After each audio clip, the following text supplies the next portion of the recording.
আসসালামু আলাইকুম ভাবি। রাখো তোমার সালাম। আর তোমরা তোমরা এই জায়গায় কিসের জন্য আসছো? বৌমা, আমরা আসি আমার ছেলেকে একটা খুশির সংবাদ দেওয়ার জন্য। রাখেন আপনার খুশির সংবাদ। আপনারা খুশির সংবাদ দিতে আসছেন না কি দিতে আসছেন এটা আমার ভালো করে জানা আছে। ভাবি, আপনি বাবার সাথে এরকম আচরণ কেন করতেছেন? আমরা কিসের জন্য আসি আপনি কি জানেন?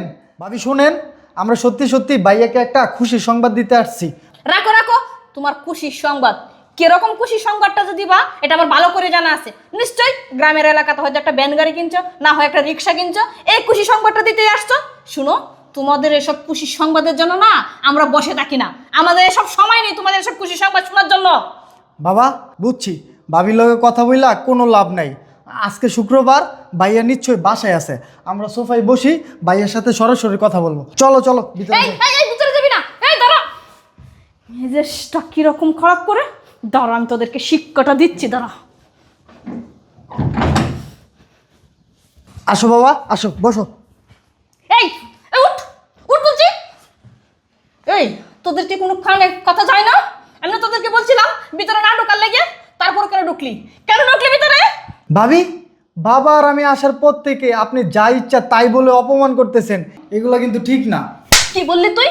এগুলা ঠিক না না? এই কোনটা ঠিক আর কোনটা বেঠিক এটা কি তোর কাছ থেকে আমার শিখতে হবে নাকি? বৌমা, তুমি কিন্তু ধৈর্য সীমা অতিক্রম করলে। আমার সাক্ষাতে আমার ছেলের গায়ে তুমি হাত তুললে। তুলছি, বেশ করেছি।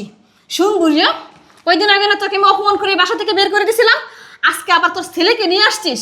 হ্যাঁ শুন বুঝিয়া, এটা কি সরকারি হোটেল খানা পাইছিস নাকি? যখন ইচ্ছা তখন আসবি আর এখানে বসে বসে খাবার খাবি? এই তোকে না ওই দিন এত অপমান করে বাসা থেকে বের করে দিয়েছিলাম, আসলে তোর না লজ্জা শরম বলতে কোনো কিছুই নেই, বুঝছস? আর শুন বুঝিয়া, তুই যদি আজকে এই মুহূর্তে আমার বাসা থেকে বের হয়ে না যাবি তাহলে গাদ ধাক্কা দিয়ে বাসা থেকে বের করে দিব। দাঁড়াও বৌমা, তুমি অনেক কথা বলছো। এখানে আমি খাওয়ার জন্য আসছি না, এখানে আমি খাওয়ার জন্য আসিনি বৌমা। আমার ছেলের সঙ্গে দেখা করে একটা সুসংবাদ দিয়েই আমরা এখান থেকে চলে যাব। তারপরে তুমি এত অপমান করো না আমাকে। কি তোদের শরীরে লাগছে আমি এত তোদেরকে অপমান করতেছি না? এ তুই যদি বুঝোস আমি তোদেরকে অপমান করি তাহলে বারবার এই বাসায় কেন আসিস তোরা? ভাবি, আপনি কিন্তু অনেক বাড়াবাড়ি করতেছেন। আমি কিন্তু এখন ভাইয়ারা ডাকতে বাধ্য হবো। কি বললি তুই? তোর বাইয়াকে ডাকতে বাধ্য হবি নাকি? শুন, আমি তো তোদেরকে অপমান করছি, আর তোর বাই যদি আসে না তোদেরকে গড় ধাক্কা দিয়ে বাসা থেকে বের করে দিবে। দাঁড়া, আমি তোর বাইকে ডেকে আনতেছি, তারপর তোদেরকে মজাটা দেখাবো। এই এই এই এই কি হয়েছে? কি ঘটনা? কি তুমি চিল্লাচিল্লি শুনো, করতেছো? তোমার ভাই আর তোমার বাবা আসছে গ্রাম থেকে, আমার কিন্তু একদম সহ্য হচ্ছে না। যাও এদেরকে বিদায় করে দিয়ে আসো, যাও।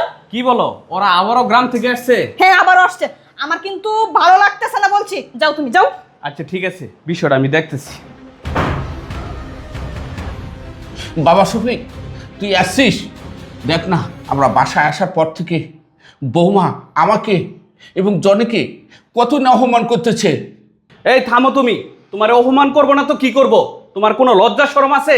কয়দিন আগেই যে তোমাকে তোমার বৌমা ঘাড় ধাক্কা দিয়ে বাসা থেকে বাইর করে দিল, আবারও তুমি কোন মুখ নিয়া আমার বাসায় আসছো? তোমার কি কোনো লজ্জা শরম নাই?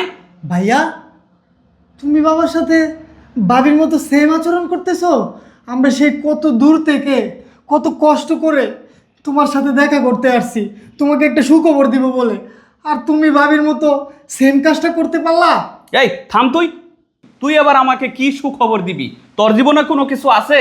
তুই তো শুধু মিথ্যা স্বপ্ন দেহস, বড় বড় চাকরি করবি, বড় অফিসার হবি, এই সব কথা বইলে তুই আমার কাছ থেকে লক্ষ লক্ষ টাকা নিয়ে নষ্ট করছস। তুই আবার আসছস আমাকে খুশির সংবাদ দিতে।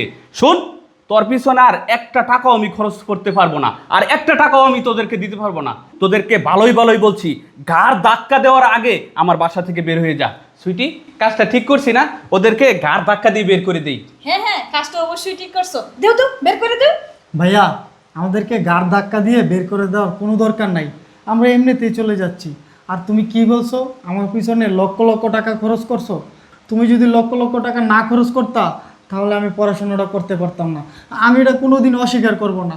যাই হোক, আমরা তোমাদের এখানে এসা তোমাদেরকে ডিস্টার্ব করে ফেলছি, আমাদেরকে মাফ করে দিও, আমরা চলে যাই। এই থাম। আসছে ইমোশনাল ডায়লগ দিতে। খুব শিয়ানা হয়ে গেছিস তাই না? যাবি তো অবশ্যই। দাঁড়া 1 মিনিট, আমি ভিতর থেকে আসতেছি।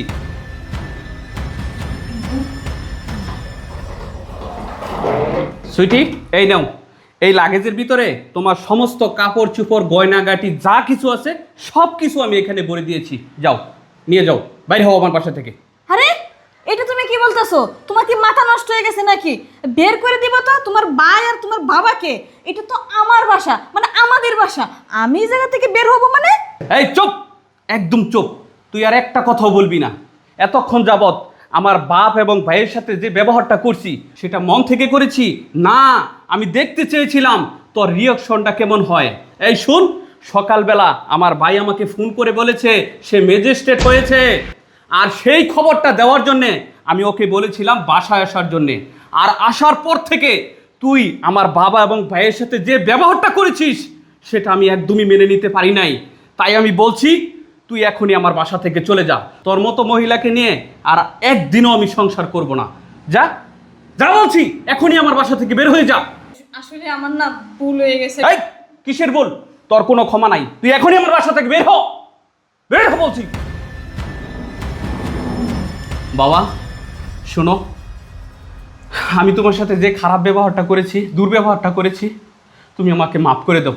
ভাই, তুই চেয়েছিলি রেজিস্ট্রেট হওয়ার পরে তোর ভাইয়ের বাসায় এসে সুখবরটা দিবি, কিন্তু ভাই আমার পুরা কপাল, তোর সেই সুখবরটা আমি শুনতে পারলাম না। ভাই তুই মনে কিছু নিস না, আমি বড় হয়ে তোর কাছে ক্ষমা চাচ্ছি ভাই। আরে ভাই, তুমি এটা কি করতেছো? সমস্যা নেই,